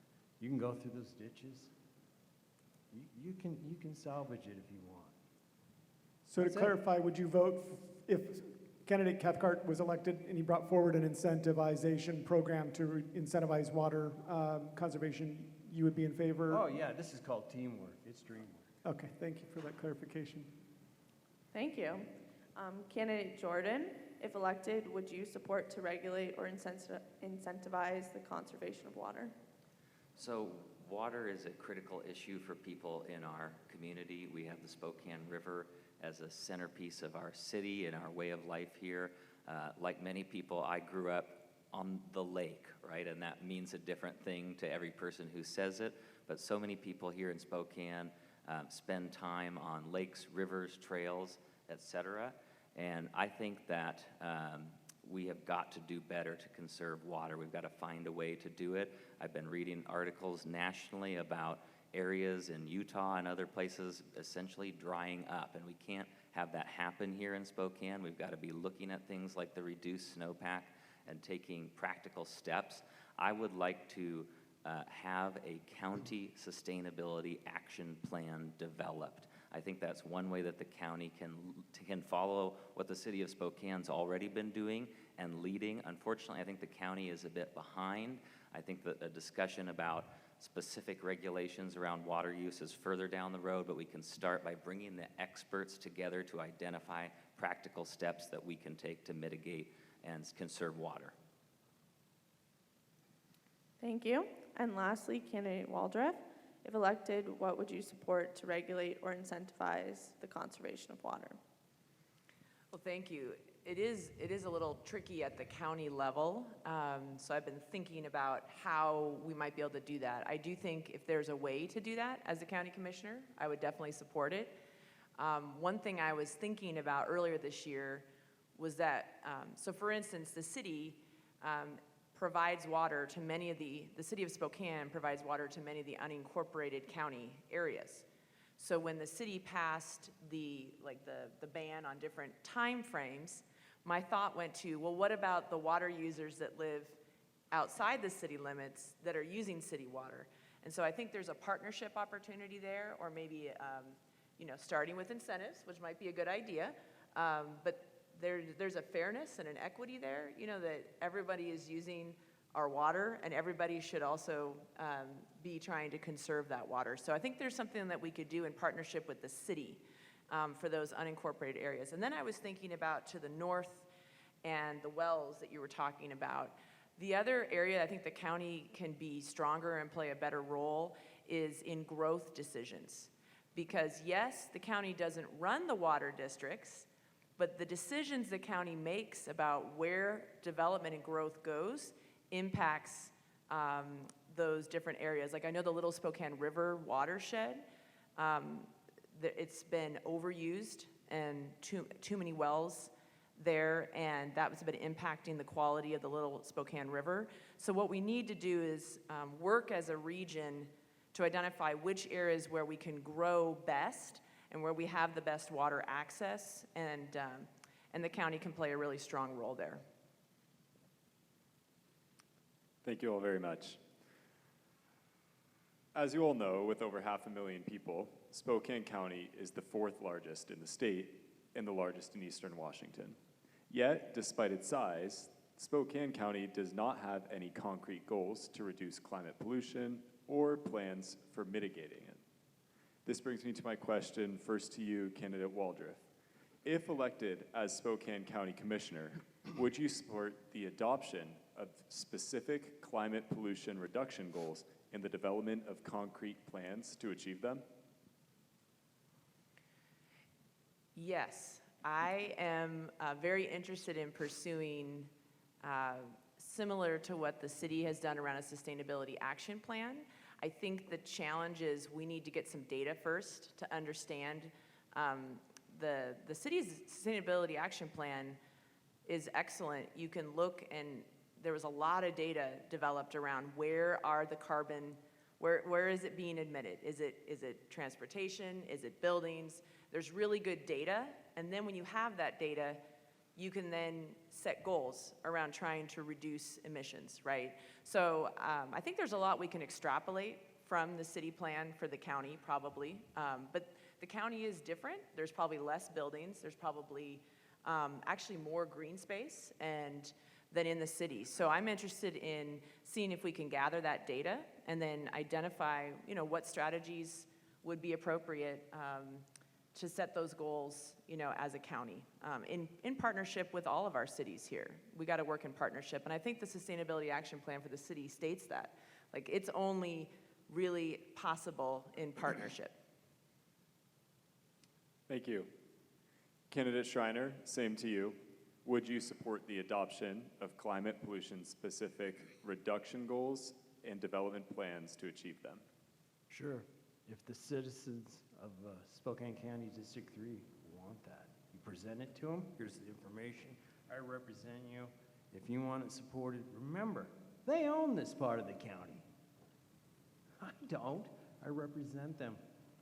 That's it. I need to ask them, present them with they've got wisdom we haven't even touched.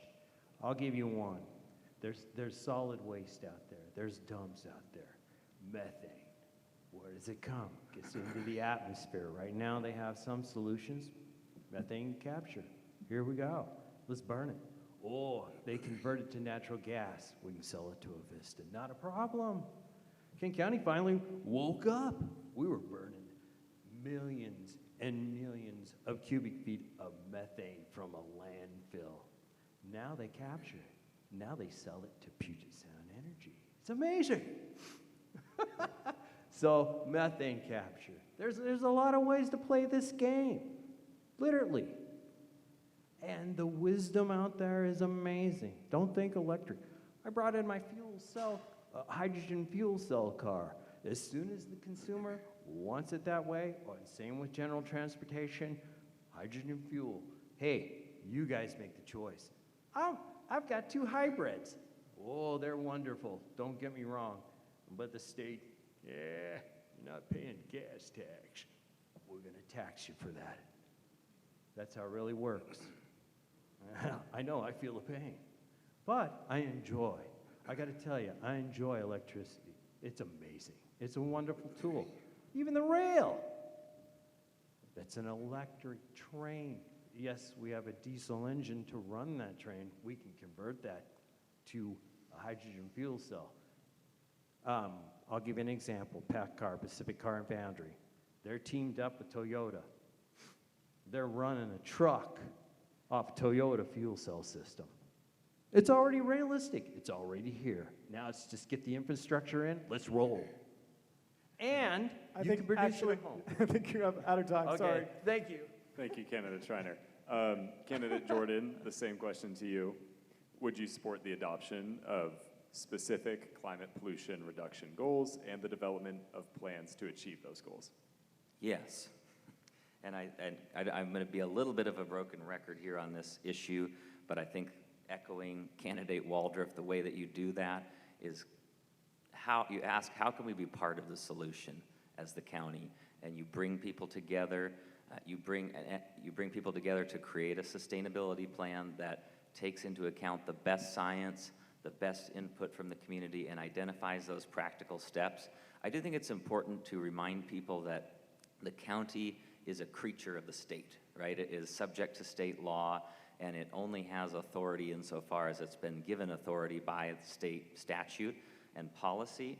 And so we do have a voice, I think, as commissioners in using, or a role in using our voice, and I think we do have strong state laws in Washington laying down goals for the state to move towards cleaner energies and lower emissions, and that's important. You know, my opponent in my particular district is not here today, but she did fill out a questionnaire saying that many climate initiatives are based on faulty models. And I'm concerned when I go to these forums, I hear a lot of talk from people in the other party about, you know, protect our river and parks are great, but I'm concerned about climate denial, frankly, from some of the folks running for office. And I think it's important that we take this issue seriously. The younger generation is ready to do it, but we've got to be practical as well, and that's why I'm proud to be endorsed by the Washington conservation voters, as well as 20 labor unions, including the Building and Construction Trades Council. I'm a union member myself, and it is so important that we bring workers along in this conversation and do it together. Thank you, Candidate Jordan.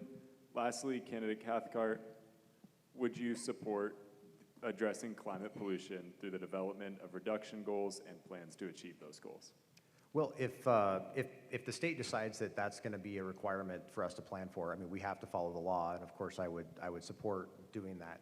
I think on our own initiative, we have to figure out, you know, do we have the money to pay for such a plan?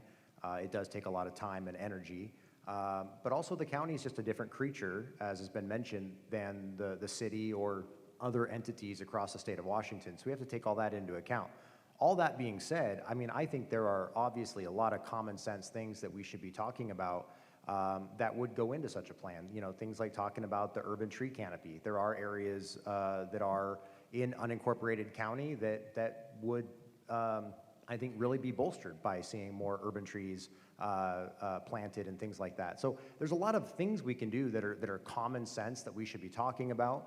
I'm afraid of setting us up for failure by setting specific timelines and time periods, especially if there isn't going to be a funding source behind them for developing some of these plans. So that's what I would say.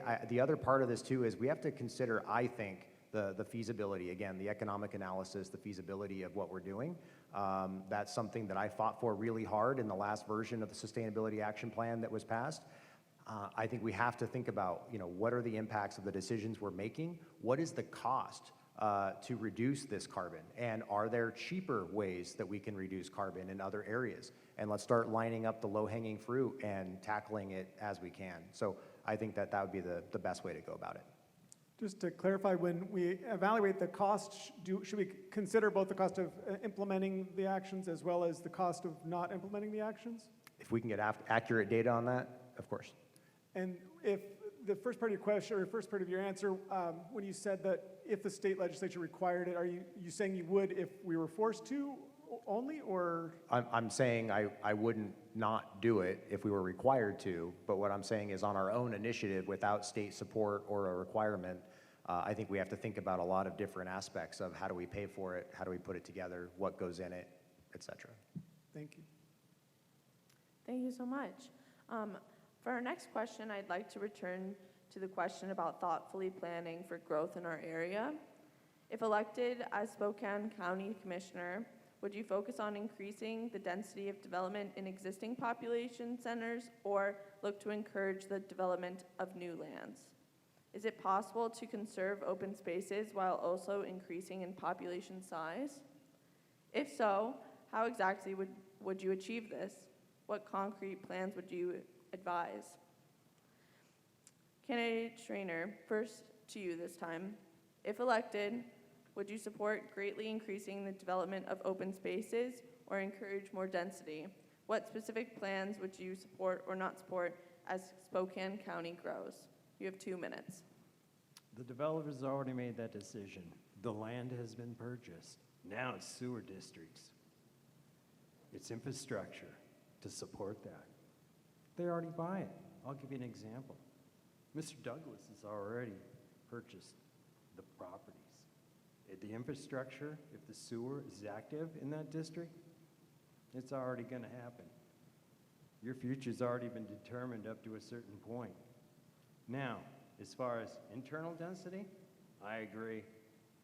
You build up, that's not an issue, but efficiently, very efficiently. And that can be done, very simple.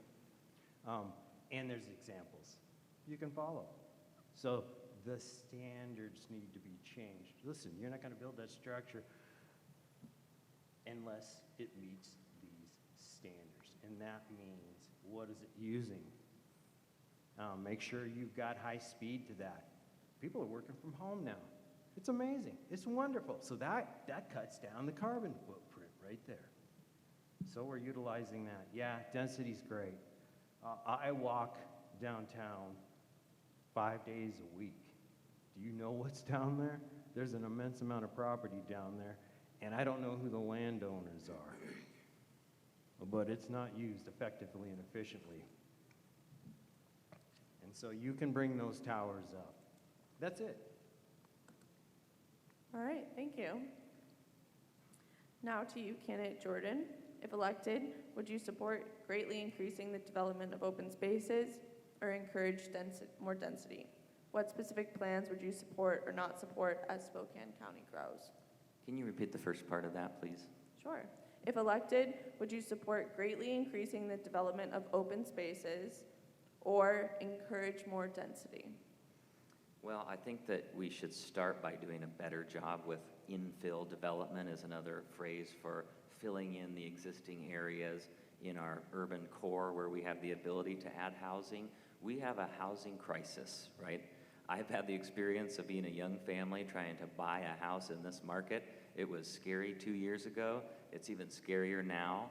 People have skyrocketing rents, and it's a big barrier to get into the middle class, right?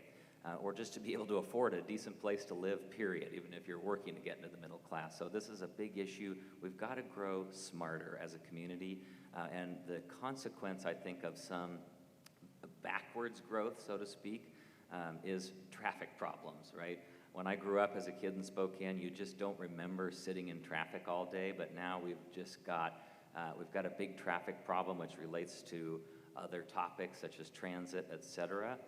But it makes sense to focus growth in the most sensible option around business centers, transit access, et cetera, because people can then catch the bus and go to work if that's a viable option for them. They can walk down to the grocery store. They can support local businesses in their neighborhood. So I think those are all priorities, but I think that we need to work better as a region at joint planning, because I'm just not seeing a lot of intentionality with the city and the county. So I'd like to increase affordable housing options. I think middle housing is a great solution. Having more choices. That could look like a duplex, it could look like a triplex, it could look like something else. But we need more choices, more affordability, and protecting our natural open spaces and trails, and we have conservation futures in Spokane has got to be a critical piece of that puzzle as well on smarter growth. Great, thank you so much. Candidate Cathcart, if elected, would you support greatly increasing the development of open spaces or encourage more density? What specific plans would you support or not support as Spokane County grows? Yeah, thank you. So obviously we can control what happens in the unincorporated parts of the county, and we can obviously have broader conversations, whether it's at the growth management steering committee level, or otherwise in terms of how growth is occurring within the various jurisdictions of the county. But I'll just talk a little bit about what I've done in my time on the city council, and I think much to the chagrin of some of my colleagues on the city council, I have been a broken record when it comes to housing since day one. Every step of the way, I have been pushing for more infill, to be smarter with land use efficiency, dimensional standards, small lot, tiny lot development, those sorts of things, because that is going to be the way to obviously, I think, solve for many of the environmental issues, creating more walkable neighborhoods. Neighborhood retail is another thing that I've been a huge proponent of. And even when some council members were saying there's no crisis, housing is fine, I was saying, no, this is a housing crisis and we have to act. And it took, unfortunately, almost 3 years for us to act, but we did. We took a big, bold step. We adopted a measure that I championed called the Building Opportunities and Choices Act, along with some ADU pieces that went along with that and some updates to our multifamily tax exemption. All of this trying to encourage more infill development and doing it in a really smart way, because we, as was mentioned by a candidate earlier, condo laws are a big issue in this state. We're not able to build condos, and condos are an affordable way into home ownership. So what we did was we went around the condo laws and we said we're going to allow townhomes to be built, up to 4 units of townhomes. And these are small scale sized homes that people can more affordably purchase, build, live in. They take up less capacity within our neighborhood. So this is a really good idea to expand home ownership, which is the #1 way for people to lift themselves out of poverty and move into that middle class. And so there's a lot that we can do on the housing side, but each jurisdiction is going to have to come to the table and talk about what they're willing to do and what that agreement is going to look like. Great, thank you so much. And lastly, candidate Waldrop. If elected, would you support greatly increasing the development of open spaces or encourage more density? What specific plans would you support or not support as Spokane County grows? Well, my choice always is to grow up or in and use the utility and the street infrastructure and the transit infrastructure that we've already invested in as a community. I mean, that is always the best. It makes the most sense environmentally, and it makes the most sense economically.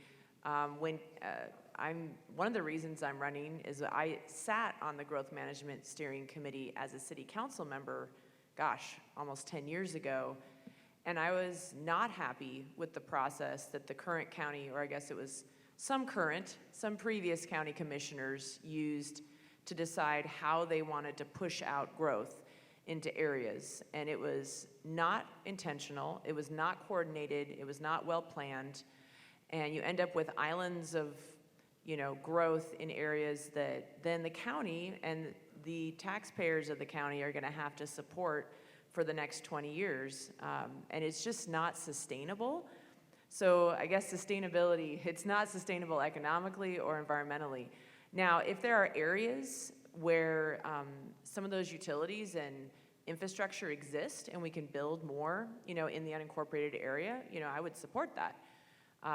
When I was on council, I was proud to help sponsor some kind of creative ways to incentivize use of downtown buildings. A lot of the buildings weren't being reused because the property owner had to pay almost $20,000 to $30,000 to upgrade the water line to meet new standards, for sprinkler systems, et cetera.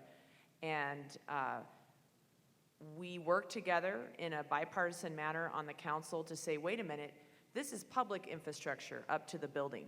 We should pay for that, because in the long run, if that building is reused and there's sales tax being generated and property tax and people using that space, it's going to be safer and we're going to get a better return on our investment. So that's kind of the philosophy I bring. Thank you all very much. For our next question, I'd like to return to county level climate planning. Most counties of Spokane size employ staff dedicated to the creation, implementation, and tracking of sustainability and climate plans and initiatives. It's my understanding that at present, Spokane County has no staff dedicated to this work. Can we foresee support for the hiring of dedicated staff to work on creating and implementing climate plans? So, Candidate Jordan, to start with you, would you support the hiring of dedicated staff to work on sustainability and climate policy at the county level? Why or why not? Yes, I would be a priority for me. Of course, we've got to look at the budget when we get there and what the numbers are and what's going on in the economy as well. but that is something that I have called for, would work for, and to the extent I feasibly can, would support funding for a sustainability manager at the county. These are the kinds of long-term issues, right, where you might be able to just go about your life and stick your head in the sand and not think about it. But it's becoming harder to do that when you see the suffocating smoke, you hear about the deaths that we've had from extreme heat events, and it's here and it's getting closer all the time. It's a threat to our way of life. And so we've got to have dedicated people whose job it is to focus on this problem and planning for the future. I think that we are in an environment where I'm grateful that we've had strong federal policy on climate with the Inflation Reduction Act that finally was able to pass and was the biggest investment in climate in our nation's history, and includes major incentives and investments. And we have strong state law laying out climate goals. And I think the role of the county, again, is to say, how can we be part of the solution? How can we help Spokane be set up to create the jobs of the future in clean energy? And I think that a sustainability manager can be a critical contact point in the community, liaising between the county commissioners and the community, focusing on this problem and helping us figure out how to take concrete action. Thank you, Candidate Jordan. Candidate Cathcart, would you support the hiring of dedicated staff to work on sustainability and climate policy at the county level? Why or why not? Yeah, thank you for the question. I would wait to see if it's necessary. I mean, I think we can get good input from each of our departments within the county in terms of sustainability. We can reach out to experts and not necessarily need to bring on additional FTEs at the county level to accomplish the same work. And that's exactly what I was referring to before with regards to whether or not the funding is there. These things don't, plans don't happen with the snap of your fingers. They require staff. They require an immense amount of time and thought. And they can be very expensive. And so that's exactly it. If the state is able to provide us some funding, some assistance, they're doing exactly that for comp plan work. If they're able to provide that, then sure, there's no problem. But, we're heading into a recession if we're not already there. And so we have to make some pretty tough budget decisions as we move forward to make sure that, our reserves are fully funded, things like that. So we have to be thinking about the long term at this point before we commit to hiring additional FTEs. Thank you. Candidate Waldriff, if elected, would you support the hiring of dedicated staff to work on county-level sustainability and climate policy planning? I hadn't thought about it, but I think it would be a great idea because I've worked in government. I was a city council member for 8 years. I've also worked at nonprofits. And if you don't have anybody dedicated to doing the work, stuff falls through. And I'm already thinking, my brain was already going to how would I pay for this? And a couple different approaches might be, I liked what candidate Jordan said about the energy economy and thinking of the business and the opportunities we have to be engaged, our workers and our businesses here in Spokane County in the new energy economy. So we could potentially fund it out of economic development dollars that we get from the state. It also could be funded out of the regional communications and emergency management 0.1% sales tax that is already on the books. So there's a couple different ways I think we could approach it. And I really like the idea of thinking about how all those different departments, public safety, planning and development, economic development, could all come together and make sure that we're having a cohesive approach. I'm really excited about the Inflation Reduction Act, which is really going to incentivize businesses to build here in America lots of the parts and pieces of the new energy economy. And I hope we can benefit. I hope we can be a leader and really benefit from that here in Spokane County. Thank you. Finally, Candidate Schreiner, would you support hiring dedicated staff to work on sustainability and climate policy for Spokane County? Personally, no. Now, as a representative of the citizens who are in District 1, if they want that done, it will be done. That's it. I'm gonna pay for nothing? Zero. But we got consultants, we got YouTube, we've got an amazing amount of wisdom out there. Come on. Do you really want to pay for nothing? I don't. But, again, I represent the people who live in that district. If they say, no, Mr. Schreiner, Mr. Commissioner, we want somebody in there. Now, how do we find that person who has the information and lead us to the correct solutions? Different game. Here's the criteria. What's the standards? Can it be accomplished? And that's it. I wanted to clarify, because you've used that answer a couple of times. How would that work operationally? Would you poll your constituents, or would you require things to be put on a countywide ballot? How exactly would that work in practice when you're deciding whether to support something? How would you know whether or not your constituents were supporting it? You hit it right on the spot. It's called communication, being out there, doing polling. Here's what's on the agenda. Here's what's wanted. Well, here's what's needed. Where do you want me to go? What do you want me to do? So you would have a separate polling system for your constituents? Have to. I live in that district. Okay, thank you. That's helpful. All right. Candidates, those are our 4 questions for you tonight, and we'd like to move to the final section, which would give you an opportunity to make closing statements of up to 1.5 minutes if you would like, starting with candidate Cathcart. Would you like to end with any concluding remarks? Yeah, thank you.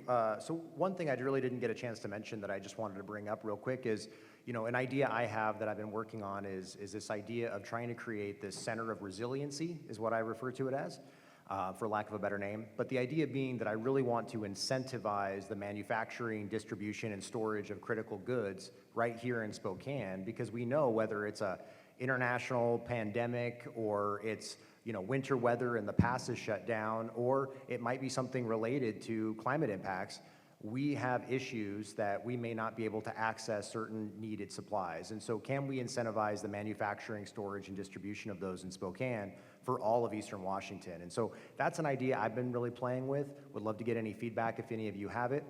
I will just conclude with saying, as a reminder, I'm Michael Cathcart. I am running for Spokane County Commissioner.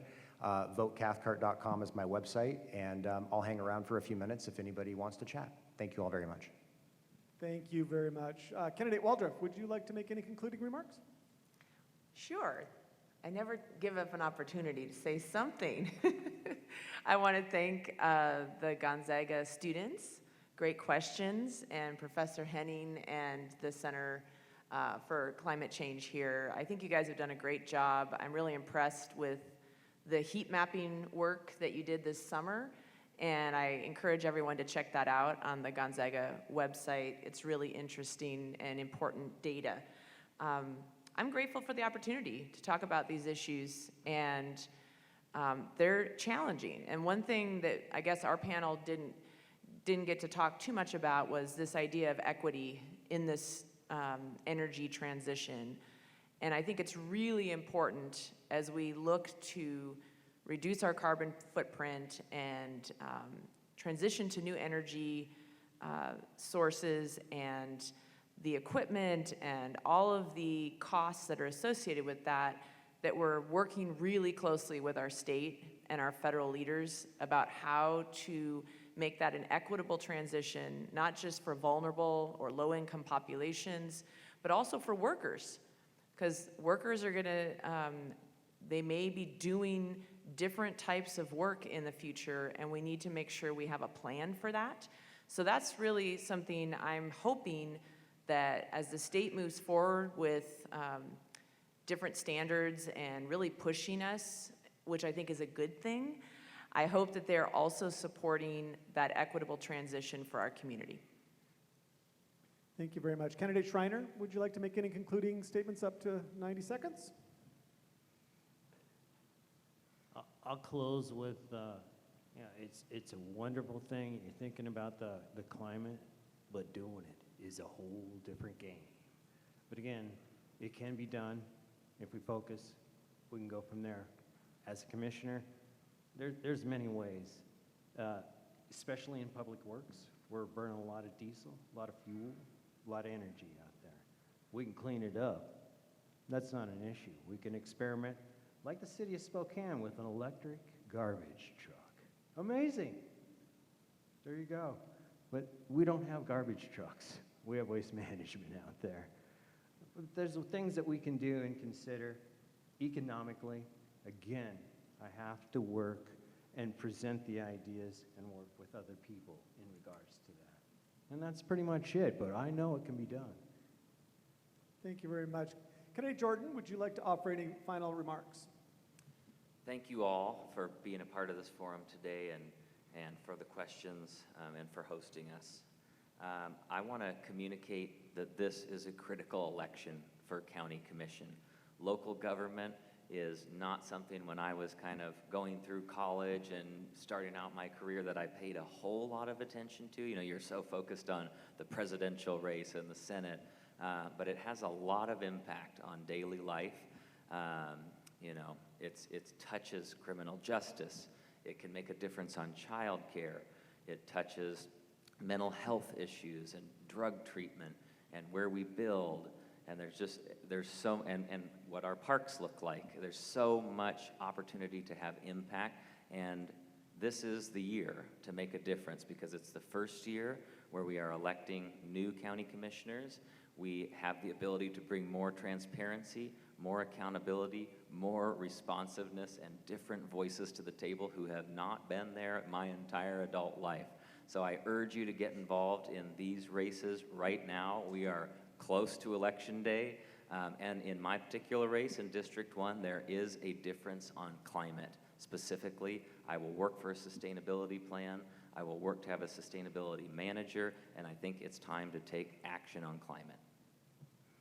Thank you very much, candidates. Audience, let's suspend our rules and thank all the candidates.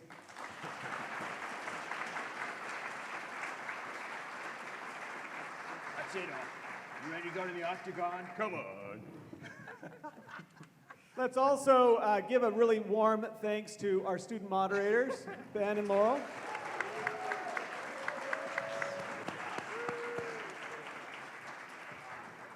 One of the core goals of the Spokane Candidates Climate Change Forum is to provide voters of every political stripe with information that they can use to make more informed decisions when they fill out their ballots. I believe that our discussion this evening will provide useful to Spokane voters as they begin to think about how to vote in the coming days. In a little more than a week, the county will begin mailing ballots.